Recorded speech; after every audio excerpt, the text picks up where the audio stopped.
is Sachin Uppal. I am from a company called Play Games 24/7. We have two brands. One is called RummyCircle.com and the other one is Ultimate Games. We are mobile and desktop game developer. Rummy Circle is India's top real money gaming company. So I'm here to moderate the panel on performance advertising for mobile apps.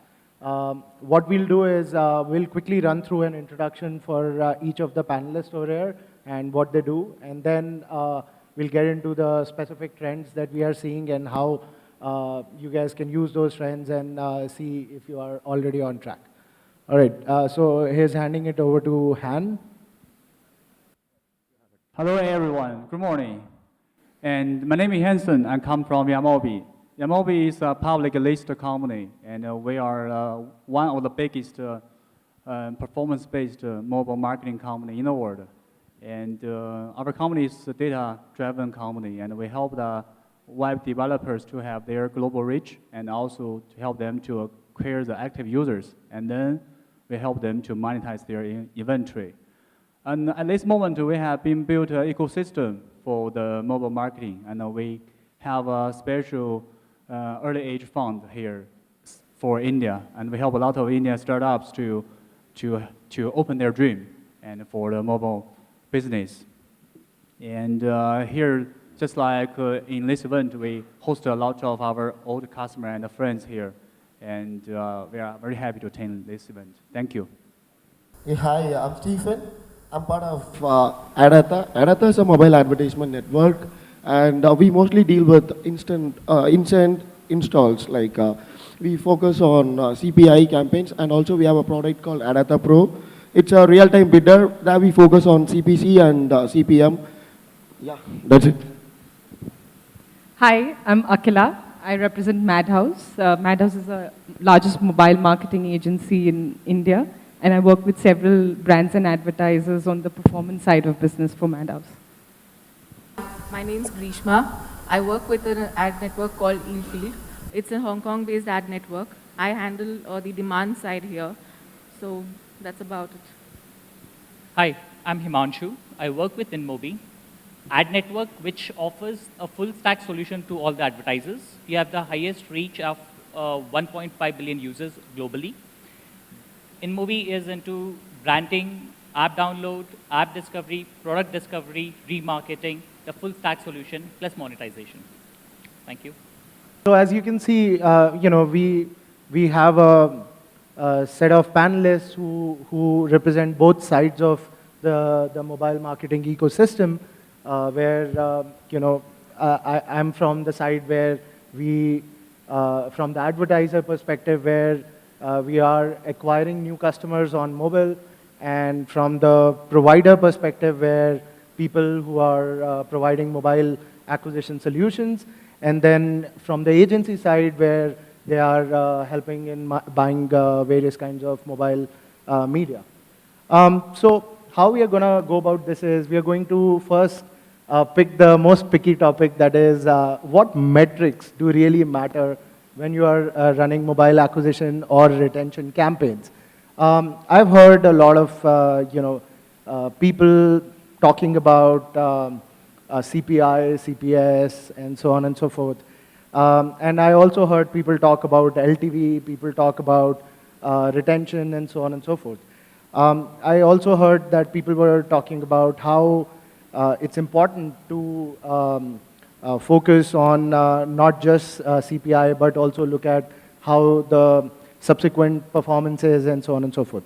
So, from my perspective, I'll put a couple of thoughts here on the metrics that I think matter a lot, and then I'll let all the other panelists share their thoughts on that. The first thing that we do at Rummy Circle is that our app is actually not on Play Store or any iOS store. So essentially, we have a direct download app. And so our journey in terms of installation of the app and so on and so forth is quite different from a regular Play Store app. So we work with a company called branch.io. in kind of measuring the entire funnel till the installation. And post that, what matters to us is the ROI. And essentially, irrespective of what source that is, whether it is coming from an incent campaign or a non-incent campaign or Google or Facebook or whatever kind of traffic that we are driving, we are looking at one single metric to measure the performance of the campaign, which is ROI, which is as simple as calculating revenue divided by the cost of acquisition. And this is a rolling metric. We look at ROI at a D0 level, day 0, day 7, day 14, day 30, so on and so forth. And in my opinion, this metric essentially covers a lot of the start and the end of the funnel, and it kind of helps you track your business in the right direction.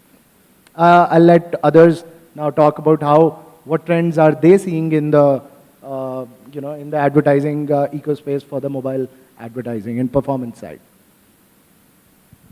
Okay, I will start off. Well, it's a big topic. It's complicated. Okay, let me try to figure it out at our view. That I think for the metric has been differentiated to different kinds of the apps and also to different kind of stage of the apps. And for some utility apps and for some of the game apps and music and also video and also e-shopping is totally different. And maybe for the utility, as about 1 or 2 years ago, a lot of Chinese brands, just like Sherry and Accenture, they come to India and they're looking for the big numbers of the installation. At that moment, they are only looking for the CPI.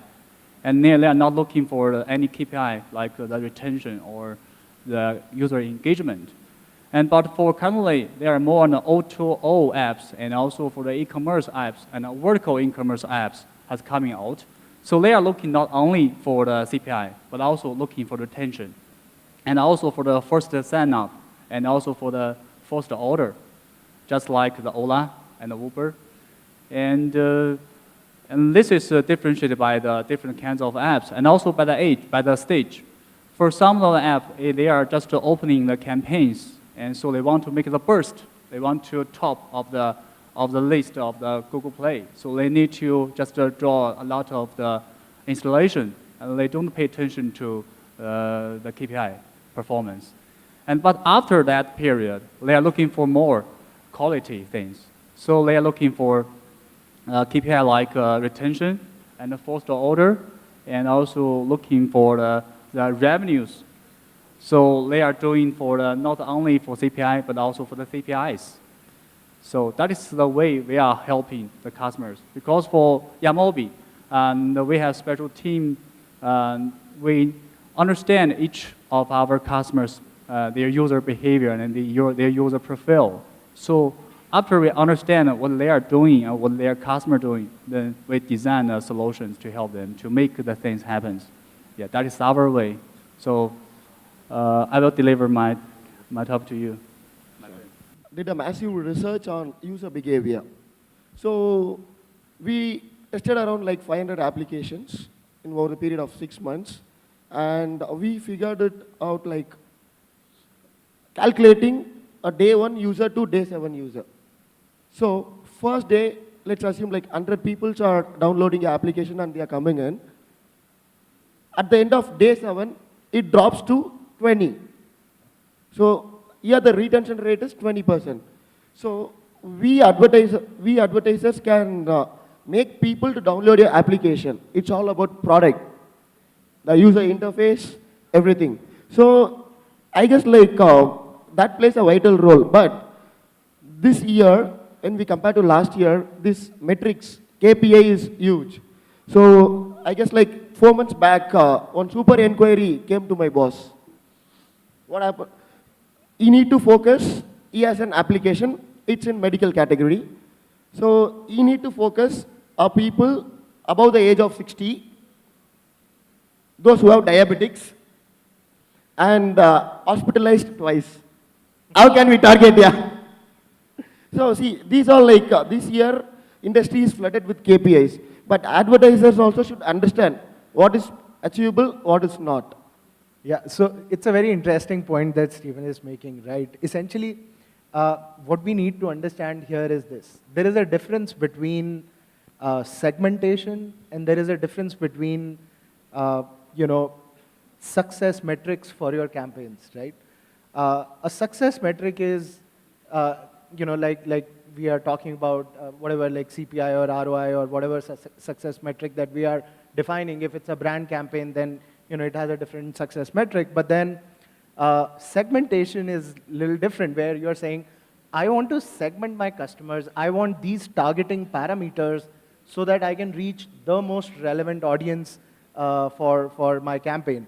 And I've spoken to a bunch of ad providers on the mobile front, and you know, to be honest, in the very, very recent past, I've seen the networks or the app install providers to have a little more data than what it used to be. Like, so if I roll back a year, I would see people won't even have like, you know, age segmentation or you know, gender segmentation and so on and so forth. So right now, like, you know, we are still struggling with the demographic segmentation. Forget about the psychographic or other kind of segmentation that can be done. But interestingly, there are few apps that I'm aware of, or some networks that I'm aware of, who are now investing in building this DMPs to add intelligence and further segmentation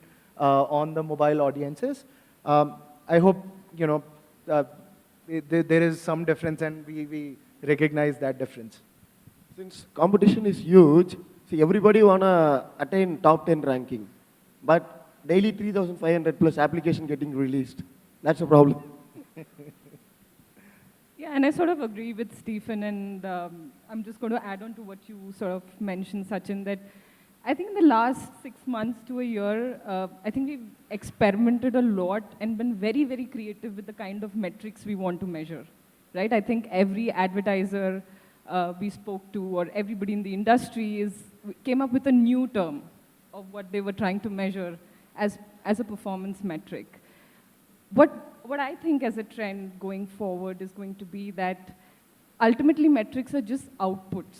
What we need to measure are outcomes which cannot be more than one or two outcomes that every brand or advertiser is actually, at the end of the day, really chasing. So it is either he's chasing transactions, recharges as a number, or he's actually only chasing active users as numbers. So those are outcomes that we're chasing, and we don't really need to have, you know, a huge list of metrics which are usually just outputs. No, I agree, you know, like you rightly mentioned about the outcomes part, right? And essentially, it's about defining your objectives very clearly. So, you know, as a online transaction-based product or service, your ultimate objective for any mobile or desktop or any such channel should be revenues, right?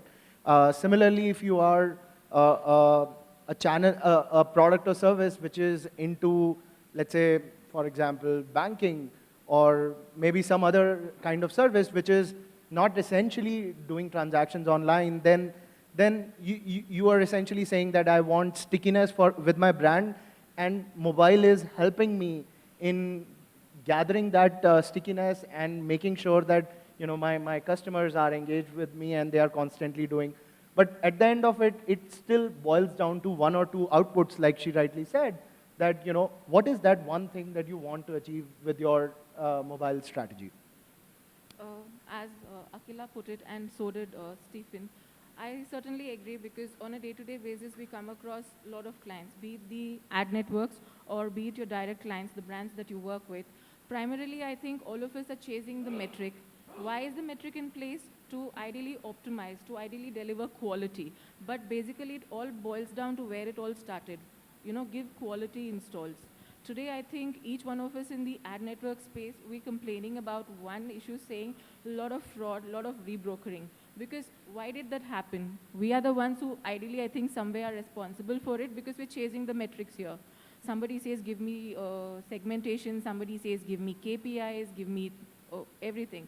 But in the end, if you ideally run it on a simple, basic, go back a step, do the basics right, I think you're going to achieve your retention just by running it properly.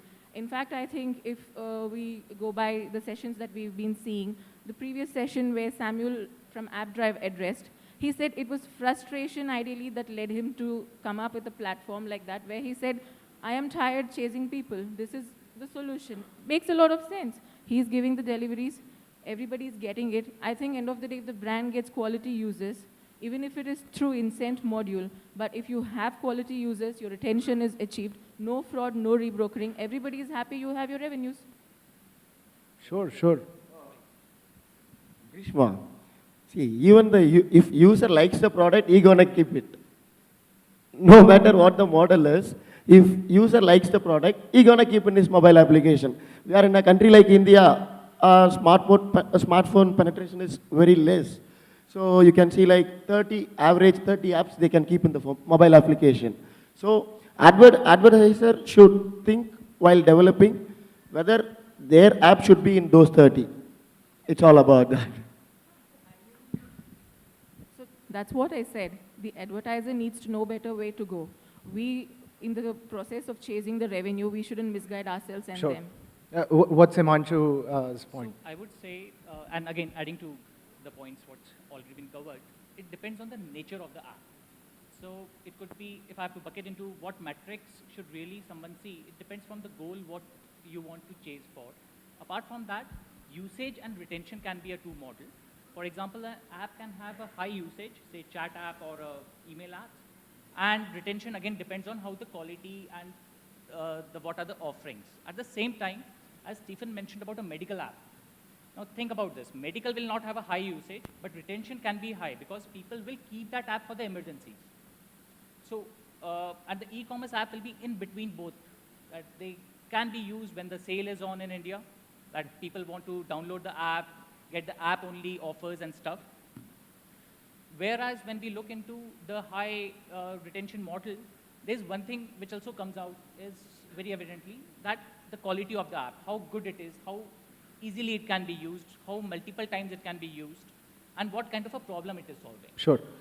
So we are now pushing the time over here. So there are 2 points that I wanted to discuss, which I think panelists brought up. One was on the remarketing front, and the second was rewarded videos, incent videos. So let's start with remarketing.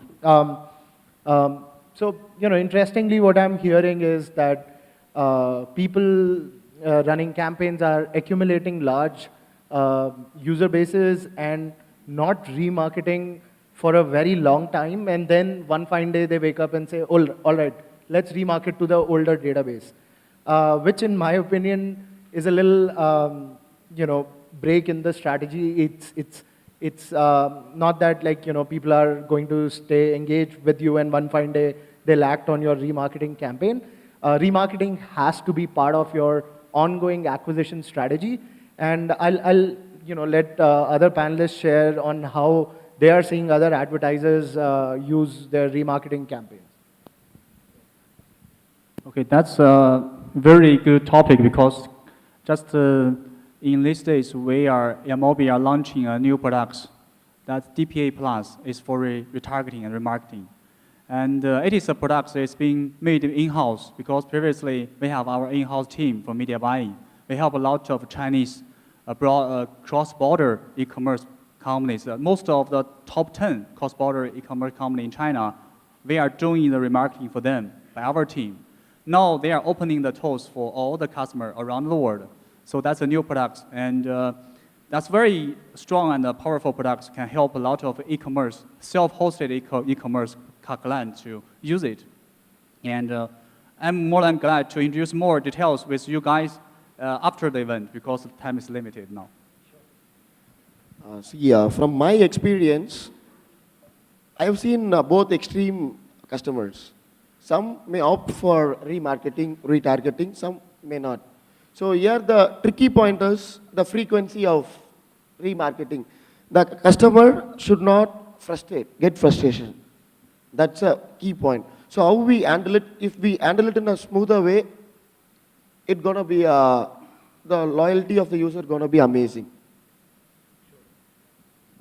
Okay, so I've just a slightly probably different perspective here on remarketing. I think what we see is that in remarketing is not a new concept. It's existed in the web world always. But when you think about mobile particularly and how you are doing acquisition through mobile, I think remarketing comes much later in the whole cycle of how brands and advertisers plan their media. And in our opinion, I think this is something which is very closely tied in with your acquisition plan. So it is not, in our belief, what happens is that once a user is acquired, given that there is so much time that he spends on mobile and he's doing several activities and he's not only always interested, always spending time only on your app, but actually spending time on various other apps, those are other avenues in which you can still go out and re-engage the user. And hence continue to keep that outcome, which is an active user outcome, that metric can still continue to be achieved when you have a combination of user acquisition plus remarketing, right? So essentially, what you're saying is that the consumer is doing so many things, hence they might get distracted. But essentially, keep your remarketing or retargeting campaigns connected with the objective that you have, and that objective should be again connected to the overall acquisition or retention objective that you've set. So there you can experiment with the frequencies or the length of the campaign and so on and so forth. Makes sense. Makes sense. Remarketing is essential. Doesn't matter what type of app you have, be it e-commerce, be it games, because primarily you are there in the market because of your users. Even if you move down to seeing, because I would talk from the ad network perspective itself, because when we use incentivized apps also to generate traffic, it could be just a source of traffic for the other brands. But if I don't keep finding ways and means to keep my users engaged, they're not going to use my app again. Because in fact, what is very interesting is these users take the time to come, to spend time. They ideally see, we get calls, we get mails from such users. In fact, they're so dedicated, they ask us, it's been so long, you haven't done something like this, the earlier module was good. So I think we need to take the time and understand these users, because that is where the whole marketing is happening for us. Sure. Himanshu? So I'll just take a little step back. And I'll say when you have done your user acquisition from various channels, what you should do is you should use your analytics tool to define various segments. Now your segments could be, say, depending upon the LTV of the users, depending upon the transactions, what they are doing, and so on and so forth. Once you identify those segments, you should start nudging them to get to the next level. For example, it could mean that a low LTV user pushing it to the medium or a high LTV user, non-transacting users to be pushed towards the transacting users, or if somebody is stuck at some gaming level A, how he can be nudged to again try to go to level 2. Usually what happens is people drop off in between. If you don't nudge them, the client which you have acquired through various sources is just gone. So you should have that plan in place, you should figure it out, you should use a clear analytical platform, or I would say a segments to target. It may not only mean remarketing, it could also mean nudging the users to perform any kind of action and increase the stickiness with your app. Sure. All right. I think we are out of time now. Let me just quickly summarize. So one, we said set the right objectives for your campaign, whether it is acquisition campaign or retention campaign. With the right objectives in mind, your spends will be in the right direction, and that will lead to the right kind of metrics that you measure. Don't just get stuck to the CPI kind of metrics or CPS kind of metrics, but look at the overall picture, the lifetime value of a customer, and so on and so forth. Segmentation is important, but the mobile ecosystem is still, gaining momentum in terms of gathering all that data-driven insights. Use as much as you can, wherever it is possible. Retargeting should be part of the strategy, which should be,